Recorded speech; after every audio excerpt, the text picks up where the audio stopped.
Hello বন্ধুরা, তোমরা সব কেমন আছো? আশা করি অনেক ভালো আছো। আজ বানাচ্ছি কচু শাক।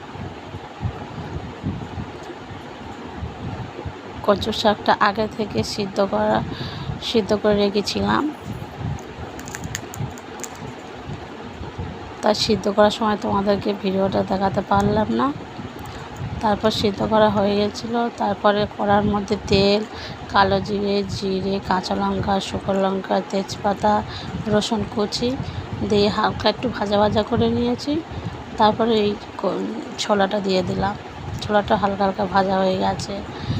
ওর মধ্যে হলুদ গুঁড়ো আর নুন, আর কিছু দেবো না,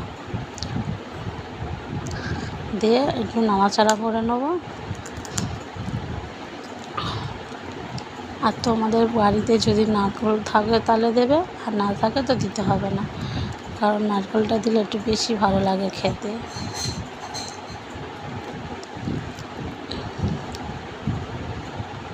দেখো বন্ধুরা, আমার প্রায় রেডি হয়ে গেছে।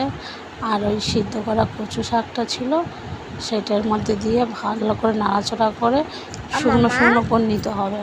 এটা কি? যেহেতু কচু শাকে অনেক জল ওঠে, ভালো করে রসটা মারতে হবে। কচু শাকের রসটা মারা হয়ে গেলে তারপর তোমরা নামিয়ে নেবে।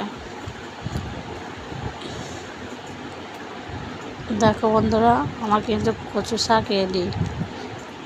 কেমন হয়েছে ভিডিওটা কমেন্টে কিন্তু বলে যাবে। আর ভিডিওটি ভালো লাগলে সাবস্ক্রাইব করে দেবে।